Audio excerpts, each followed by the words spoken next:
மாநில இளைஞர் சங்க தலைவர் பொறுப்பை ஏற்று அன்புமணிக்கு உதவியாக எனக்கா? ஆமாம், எனக்குலாம் வேணாம்.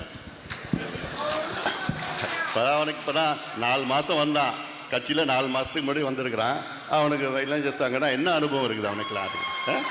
என்ன அனுபவம் இருக்குது அவனுக்கு? வேறு என்ன போட்டு பண்ணுங்க, நல்ல அனுபவசாலியாக பண்ணுங்க தான் நான் சொன்னேன். களத்தில் நல்ல ஆள் வேணும், நல்ல திறமையாக வேணும்னு.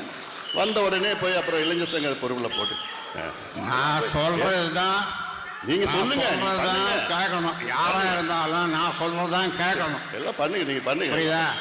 நான் சொல்றதை கேட்கலன்னா யாரும் இந்த கட்சியில் இருக்க முடியாது. இது நான் உண்டாக்குற கட்சி. நான் சொல்றத கேட்கலன்னா யாரும் இந்த கட்சியில இருக்க முடியாது. என்ன சரின்னா சரி, போ. மாநில இளைஞர் சங்க தலைவர் பொறுப்பை ஏற்று அன்புமணிக்கு உதவியாக எனக்கா? ஆமாம், எனக்குலாம் வேணாம். பாமக நிறுவனர் ராமதாஸ் மற்றும் பாமக தலைவர் அன்புமணி ராமதாஸ் இடையே மேடையில் கருத்து வேறுபாடு ஏற்பட்டுள்ளது, பரபரப்பை ஏற்படுத்தியுள்ளது. இது தொடர்பான தனது கருத்தை பகிர்ந்து கொள்வதற்காக காங்கிரஸ் தரப்பில் திருநாவுக்கரசர் அவர்கள் நம்முடன் இணைப்பில் இணைகிறார். வணக்கம் சார். வணக்கங்க. சார், தற்போது பாமக இடையே தலைவருக்கும் நிறுவனருக்கும் இடையே கருத்து வேறுபாடு மேடையிலேயே வெளியாகி இருக்கிறது. இதை நீங்க எப்படி பாக்குறீங்க? என்னங்க, அப்பாவுக்கு பிள்ளை கிடையாது. ராமதாஸ் அப்பா, அன்புமணி அவர் மகன். அப்பா பிள்ளை கடையில் காலையில் வேகமாக பேசிக்கலாம், சாயங்காலம் ராசியாக பேசிக்கலாம். அது ஒரு பிரச்சனையா? அது ரெண்டாவது அவங்களுடைய அது உட்கட்சி பட்டாளி கட்சியினுடைய பிரச்சனை. அவங்க 2 பேரும் அப்பாவும் பிள்ளையும் பேசிக்கிட்டாங்க. அது அப்பா மகங்கிற உரிமைகளில் பேசிக்கலாம். அதை பற்றியெல்லாம் அரசியலாக்க விரும்பலை, அதை பற்றி கருத்து சொல்ல விரும்பலைண்ணா.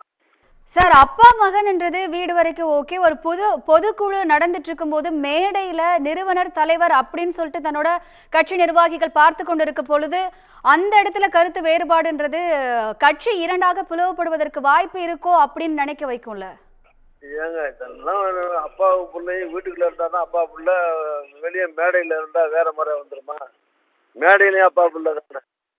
அது அந்த உரிமையோடு தான், அப்பா மகங்கிற உரிமையோட அங்கே அது பேசிக்கலாம். கட்சிக்கு தலைவர், ஜெய தலைவர், நிறுவனராக இருந்தாலும் அப்பாவும் மகனும் தானே. அதுக்கடுத்து தான் அப்பா புள்ள அப்பாட்ட சொல்லாமல் அப்பா பிள்ளைய கண்டிக்காம எப்படி உங்களுக்குள்ள பேசிக்கிறது? அது ஒரு பெரிய இஷ்யூவாக நான் நினைக்கலங்க. அதனால தான் கட்சி 2ஆ போகும் 3ஆ போகலாம் எதுவும் கற்பனை பண்ணுறீங்க. அவர் கட்சியாக அவங்க நடத்திட்டு இருக்காங்க, அவங்களுக்குள்ள ஒரு பிரச்சனை. அது அப்படி இருந்தாலும் அது பாட்டாளி கட்சிங்கிற கட்சியினுடைய உட்கட்சி பிரச்சனை. அதில் இருந்து அபிப்பிராயம் சொல்கிறதுக்கோ கட்சி 2ஆக 3ஆகன்னு ஜோசியம் சொல்றதுக்கோ வேண்டிய அவசியம் இல்லை. அதுல கருத்து சொல்ல விரும்பவும் இல்லை. உங்களுடைய கருத்துக்களை எங்களுடன் பகிர்ந்தமைக்கு நன்றி சார்.